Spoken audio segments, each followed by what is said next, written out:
Hello everyone, and welcome back to another deep dive.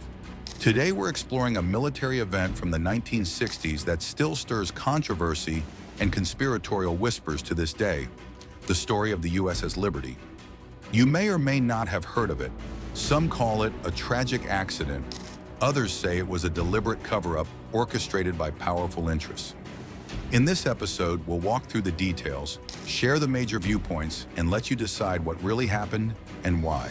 Setting the stage. The 1967 Middle East tensions.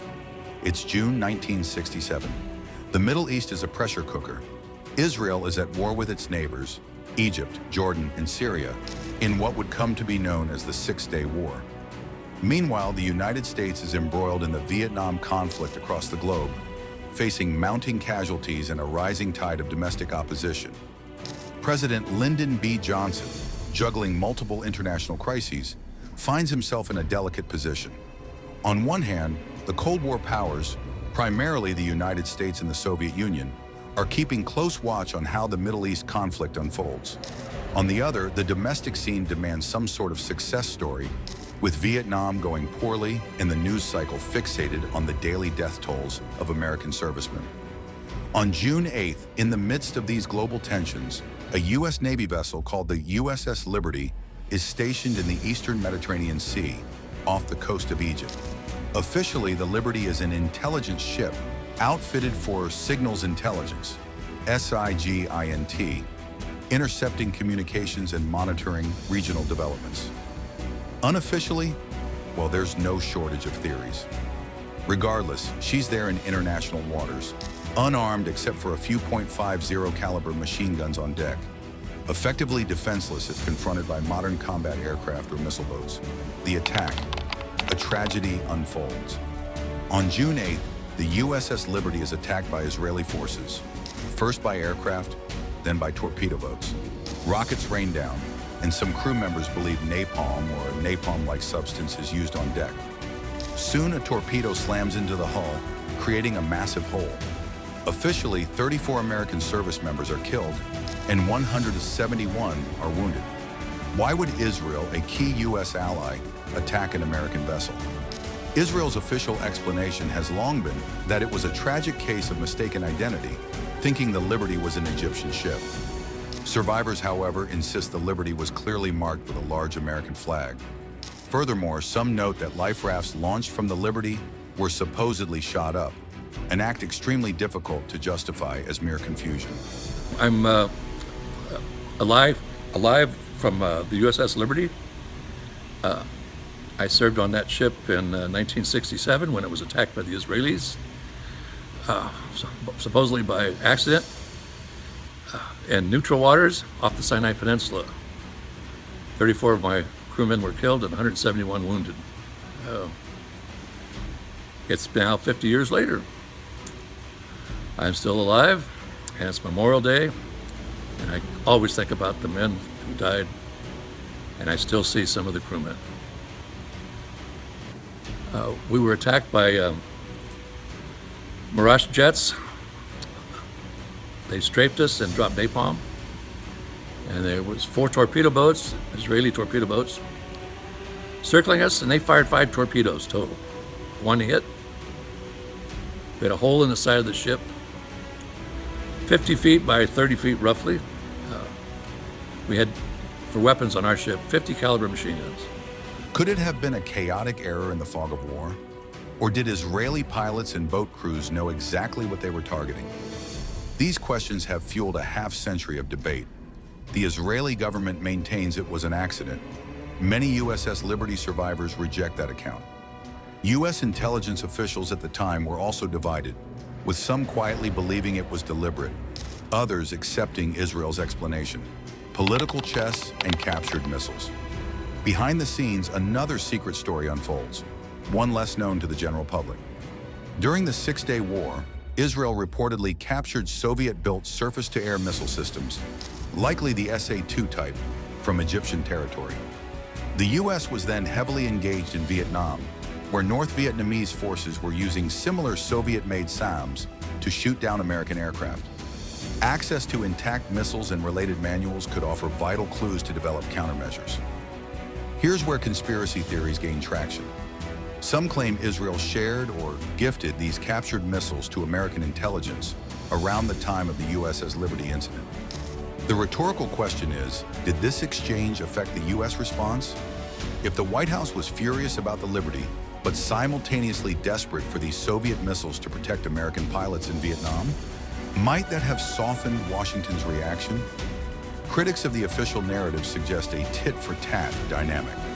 Accept the Israeli apology and temper any outcry about the Liberty in return for game-changing intelligence on Soviet missiles. Others insist no official document ever confirmed such a deal. They argue the U.S. eventually pressed for reparations and that technology sharing was just a natural outcome of close U.S.-Israeli cooperation. The official investigations, or lack thereof. When the dust settled, the U.S. Navy convened a quick inquiry. Survivors later criticized it for being rushed, just 20 days, and ignoring key testimony. Certain claims, such as the alleged machine gunning of life rafts and evidence of napalm, never appeared in the final report. Instead, the inquiry concluded that Israel bore no deliberate guilt, characterizing the attack as an unfortunate chain of errors. Israel ran its own investigation, which similarly blamed confusion in battle. It found no individual culpability, and the case from the Israeli side was closed. But behind closed doors, at least one Israeli official reportedly argued that recorded communications indicated Liberty's American identity had been recognized before the torpedoes were launched. If so, that would contradict the official stance of mistaken identity. However, these tapes have never been conclusively confirmed or released in full to the public, leaving a swirl of rumors in their wake. Critics on both the Israeli and American sides ask, why no joint investigation? Perhaps neither government wanted to risk an open confrontation at a volatile time. Or maybe the official story, a genuine mistake, was more convenient for both sides. My name is Ernie Gallo. I'm president of the USS Liberty Veterans Association. What we're all about is to have the truth told about the USS Liberty attack by the Israelis and to convince our congressmen, our politicians, that it's important that we have a congressional investigation, which has never been done. Survivor accounts, a haunting aftermath. As bureaucracies filed paperwork and signed reports, USS Liberty survivors dealt with a living nightmare. Among them, 34 Americans lost their lives, leaving grieving families and widows. Over 170 were wounded, some with horrific injuries. The ship, battered and scorched, was towed to Malta for repairs. Workers there patched shell holes, welded torpedo damage, and quickly repainted the exterior, leading some survivors to believe there was a concerted effort to minimize the visual evidence of the assault. One particularly chilling detail: in dry dock, the largest torpedo hole revealed compartments full of water, debris, and remains. Survivors talk about the emotional toll, shoveling up body parts mixed with rubble. The stench of fuel and death lingered. Crew members recall that many details of this nightmare were never fully aired in official reports. Another sensitive point: the ship's commanding officer, Captain William McGonigal, received the Medal of Honor, the highest American military decoration. Typically, such awards are presented at the White House by the President. In McGonigal's case, it was done in a subdued ceremony at the Washington Navy Yard. President Johnson was close by, but chose not to attend. Some interpret this as a White House snub or evidence of a desire to keep the event low profile. The Johnson administration gave no official reason for not following typical Medal of Honor presentation standards. The political web, lobbying, electoral math, and softened stances. Now we come to the political dimension in Washington. Reports from the era indicated that Jewish lobby groups carried substantial weight. Some newspapers noted they could influence a large share of the electoral votes needed to secure the White House. With the Vietnam quagmire dragging President Johnson's popularity down, alienating a key domestic constituency might have spelled disaster for his administration. Furthermore, rumors abound that certain high-level American officials, some close to Johnson, maintained back channels with Israeli leaders. Scholars debate how much these individuals influenced the White House stance, but it's clear that Lyndon B. Johnson's administration didn't press the matter publicly. The official line became, Israel has apologized and offered to compensate the victims' families. Let's move on. Rhetorical question. If you were president in 1967, fighting an unpopular war in Vietnam, confronting Cold War pressures, and needing support from influential backers at home, would you risk a messy public showdown with Israel over the Liberty incident? Compensation and after effects. Final settlement. By 1980, the U.S. and Israeli governments ironed out compensation for families and for the damage to the Liberty itself. The total bill, with interest, reached about $17 million. Israel offered around $6 million, and the U.S. accepted. The USS Liberty itself was eventually sold for scrap, fetching about $100,000. Many survivors and widows remain unhappy, arguing the amounts were insufficient to heal deep wounds. Worse, a U.S. government formula for compensation provided different payouts to children of the fallen, depending on their age. Children under 5 reportedly received little or nothing on the grounds that they wouldn't experience the same level of shock and grief. Many see this as an almost callous rationale.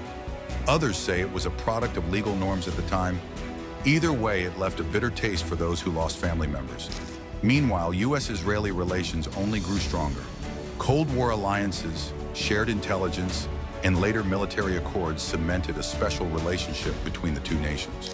Some claim a secret intelligence sharing pact, codenamed Stone Ruby, as rumored in certain circles, was established or expanded after 1967, classified above top secret.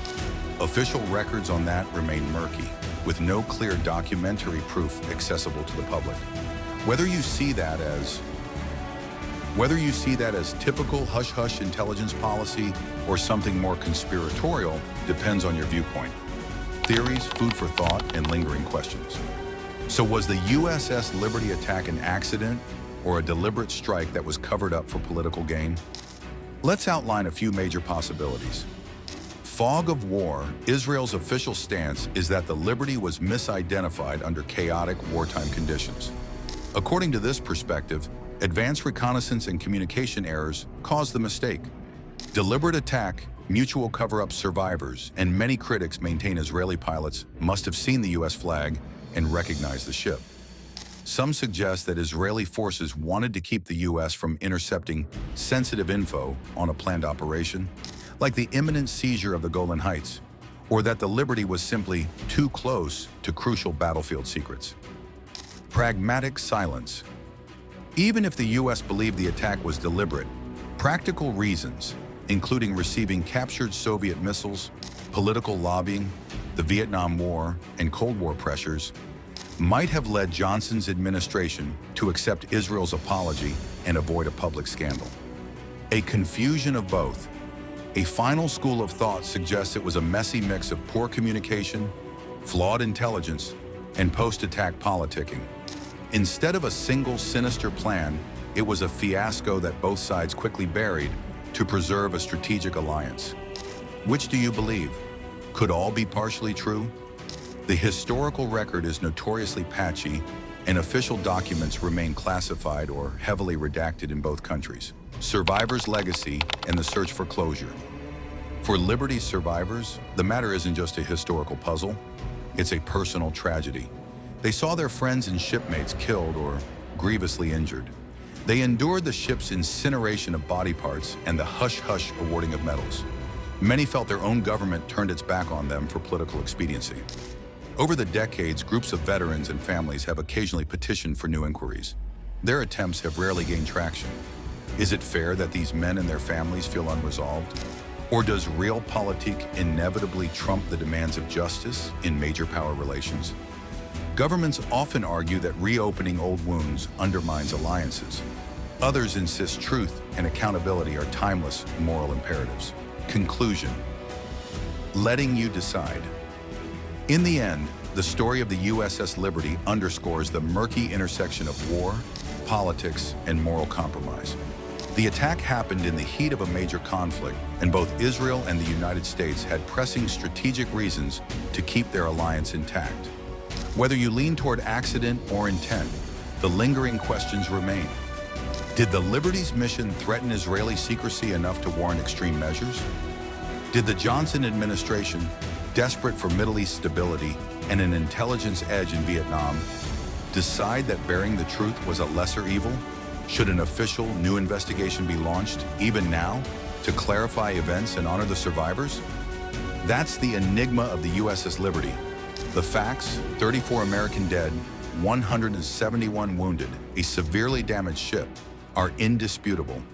But the motivations and behind-the-scenes deals remain clouded by conflicting testimony and classified records. Thank you for joining us in this exploration of the USS Liberty incident. If you found this video informative, or if it ignited new questions in your mind, consider sharing it with friends or family who appreciate delving beyond the usual historical narratives. Until next time, stay curious, stay questioning, and remember that sometimes the stories we think we know are far more layered once we peek behind the curtain. My name is Wayne Stiles. I was the co-pilot on the first rescue helicopter to reach the USS Liberty on the morning of June 9th. We had flown from the USS America. When we arrived at the ship that morning, there was no place to land. The ship was so destroyed that we had to hover at 25 feet and bring wounded up on the hoist cable. So we sent a crewman down to be on deck and to make sure they got into the apparatus correctly, and then we brought them up to the helicopter and they evacuated them back to the USS America. While I was hovering, I was watching the instruments for the pilot, and also watching, because the hoist was right outside of my window on the helicopter.